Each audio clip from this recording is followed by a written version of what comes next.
ذکر کر رہا تھا کہ اللہ کے نبی فرماتے ہیں صلی اللہ علیہ وسلم دعا کرنے والا کبھی بھی نقصان میں نہیں رہتا۔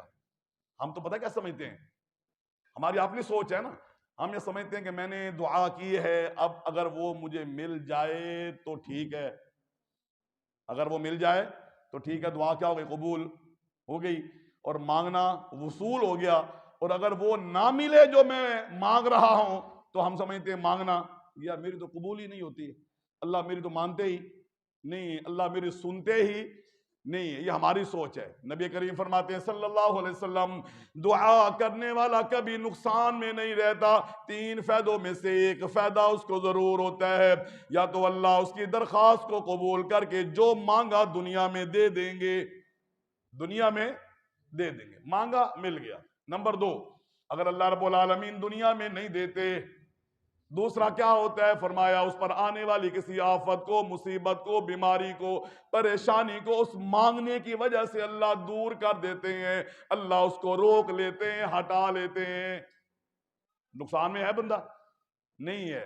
اور اللہ کے بندو ہم مانگ رہے ہیں اللہ اپنی رحمت فرما اور مجھے میرے جو ہے وہ نوکری دے دے، کیا کر دے؟ نوکری دے دے۔ اب ہم خوش ہوں گے اگر نوکری کیا ہو جائے؟ مل جائے۔ اگر پہلے دن میں نوکری پہ جا رہا ہوں، راستے میں ایکسیڈنٹ ہو جائے، ٹانگ کیا ہو جائے؟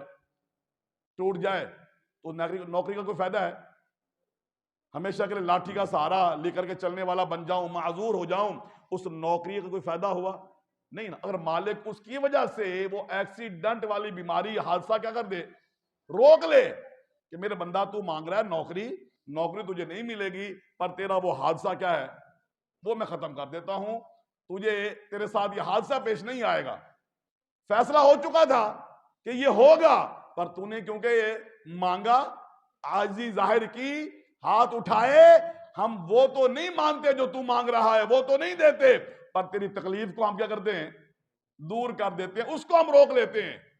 نبی کریم فرماتے ہیں دوسرا یہ ہوتا ہے مانگنے والے کے ساتھ فائدہ، یا تو جو مانگا وہ مل جائے گا، اگر وہ نہیں ملا تو آنے والی کسی آفت کو، حادثے کو، بیماری کو، مصیبت کو اللہ کیا کر لیتے ہیں؟ روک لیتے ہیں۔ نمبر تین، اگر دونوں کام نہیں ہوتے، یہ دونوں کام نہیں، پھر اللہ کے نبی فرماتے ہیں پھر آپ کی عبادت ذخیرہ ہو جائے گی، سٹور ہو جائے گی، محفوظ ہو جائے گی۔ کل قیامت کے دن جب بندہ پائی پائی کا محتاج، ایک ایک نیکی کا محتاج ہے، جب کوئی بھی ساتھ دینے کے لیے تیار نہیں ہے، سارے قریبی عزیز رشتہ دار، بہن بھائی، ماں باپ، دوست احباب، سارے ساتھ چھوڑے چلے جا رہے ہیں، دیکھ کر کے منہ موڑ رہے ہیں، بھاگتے چلے جا رہے ہیں، ترازو لگا ہوا ہے جس کے ایک پلڑے میں نیکیاں ڈالی جائیں گی، دوسرے میں گناہ ڈالے جائیں گے۔ کامیابی اس انسان کے لیے ہوگی جس کا نیکی والا پلڑا بھاری ہو جائے گا۔ بندہ تو پریشان نہ ہو، دنیا میں تو نے جو مانگا وہ بھی نہ ملا، تیری مصیبت بھی ہم نے نہ ٹالی، پر ہم تیرا مانگنا ضائع نہیں کریں گے، اس کو محفوظ کر لیں گے۔ کل قیامت کے دن اللہ فرماتے جب تو میری بارگاہ میں آئے گا، میں تیری وہ عبادت تجھے اس کا عوض عطا کروں گا۔ کیا کروں گا؟ عطا۔ لہذا اللہ سے مانگنا ضائع نہیں جاتا ہے، اللہ سے مانگنا کبھی بھی ضائع نہیں۔ اس لیے نبی کریم فرماتے ہیں صلی اللہ علیہ وسلم الدعاء ينفع مما نزل ومما لم ينزل۔ لوگوں جو آفتیں آ چکی ہیں نا، دعا اس کے بارے میں بھی فائدہ دیتی ہے، اور جو نہیں آئی ابھی اس کے بارے میں بھی کیا کرتی ہے؟ فائدہ دیتی ہیں۔ آنے والی بیماریوں کو روکنے کا کام دیتی ہے، اور آئی ہوئی تکلیفوں کو زائل کرنے کا یہ دعا کیا کرتی ہے؟ کام دیتی ہے۔ پر اگر تو چاہتا ہے نا کہ مالک تیری درخواست پر توجہ دے کر کے دنیا میں ہی اللہ تجھے اس کا صلہ دے دے، تو اس کے لیے دو شرطیں میں نے ذکر کی ہیں جو اللہ رب العالمین نے دوسرے پارے میں ذکر کی ہیں۔ نمبر ایک، اللہ کی شریعت پر چل، اپنے آپ کو بندہ بنا، مجبور ظاہر کر، اپنی بے بسی ذکر کر اس کے سامنے، اور اس کی تعلیمات کو مقدم رکھ، اپنی زندگی کو تبدیل کر، اپنی شکل و صورت، اپنا لباس، اپنا رہن سہن، اپنا انداز، کاروبار، خوشی غمی، تعلیم، طریقہ، تربیت، پتہ چلے یہ اللہ کا ماننے والا بندہ ہے، ظاہر ہو، دیکھیں، پتہ چلے۔ اور آج ہماری صورتحال کیا ہے؟ ٹائی کوٹ پہن کر کے ایک ہی لین میں مسلم حکمران اور غیر مسلم کھڑے ہونا تو پتہ نہیں چلتا مسلمان کون ہے، غیر مسلم کون ہے، کوئی انداز الگ ہے نہیں۔ حالانکہ شریعت نے مسلمانوں کو ایک الگ ثقافت دی ہے، ایک الگ تہذیب دی ہے، ایک الگ انداز دیا ہے کہ مسلمان دوسروں سے پہچانا جائے، پر آج ہماری صورتحال کیا وہ ہمارے سامنے ہے. نہ میرے بھائی، شریعت پہ چلو گے اللہ دعاؤں کو قبول کریں گے. 17ویں پارے کے اندر سورۃ انبیاء میں اللہ رب العالمین نے پیغمبروں کا ذکر فرمایا ہے.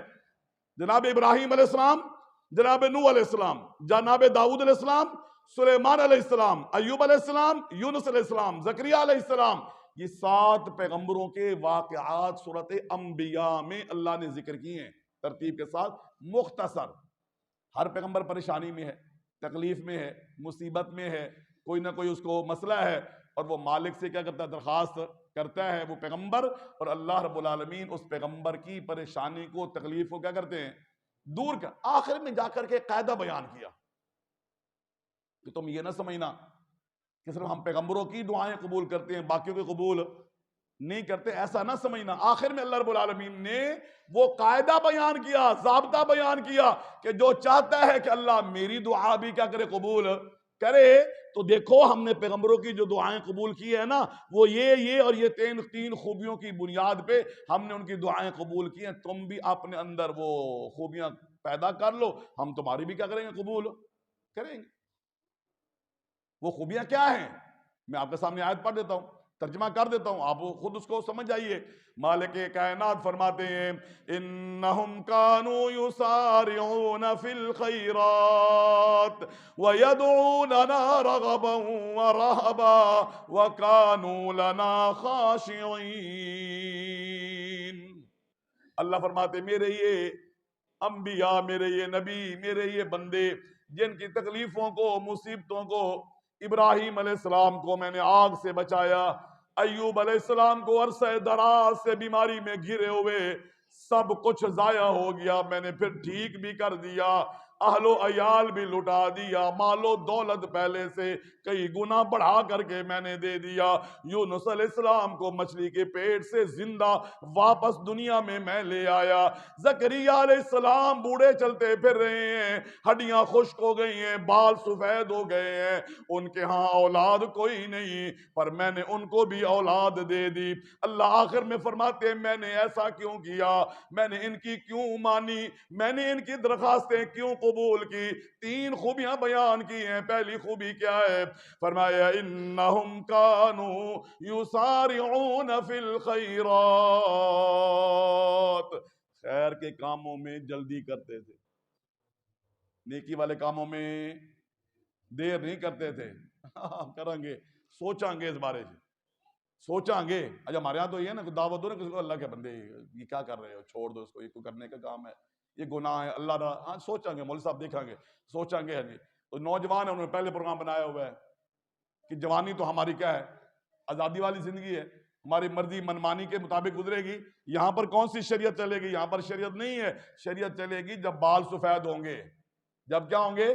بال سفید ہوں گے، بال بچے ہو جان گے، پھر اس تو بعد دین والے پاس آویں گے، پھر تسبیح بھی پڑھیں گے، پھر داڑھی بھی رکھیں گے، پھر نمازیں بھی پڑھیں گے، پھر اپنی زندگی. ہم سمجھتے ہیں جب یہ دنیا کے یہ پورا گولڈن پیریڈ جوانی والا جو ہے نا یہ گزر گیا، اب اس کے بعد اب دین کا مرحلہ آیا ہے. نانا میرے بھائی ایسا قطعاً ایسا نہیں ہے، بلکہ جوانی کے اندر کی گئی عبادت اللہ اکبر اللہ کو بہت قبول ہے. اللہ اپنے عرش کے سائے میں قیامت کے دن اس کو جگہ عطا فرمائیں گے، باقاعدہ عرش کے سائے میں جگہ. کس کو؟ وہ جوان جس نے جوانی میں اللہ کی شریعت کو پیش نظر رکھتے ہوئے دین کے مطابق زندگی گزاری. اللہ فرماتے ہیں پہلا وصف ان کا یہ ہے کہ خیر کے کاموں میں لیٹ پیچھے نہیں رہتے، لیٹ نہیں ہوتے ہیں، آگے بڑھتے ہیں، جلدی کرتے ہیں. دوسری خوبی کیا ہے؟ فرمایا وَيَدْعُونَنَا رَغَبًا وَرَهَبًا، ہم سے امید لگا کر کے شوق کے ساتھ رغبت رکھتے ہوئے مانگتے ہیں. مانگ رہے ہوتے ہیں نا، ان کو امید ہوتی ہے اللہ ضرور دے گا، اللہ ضرور دیں گے، یہ اس کی سوچ میں ہوتا ہے.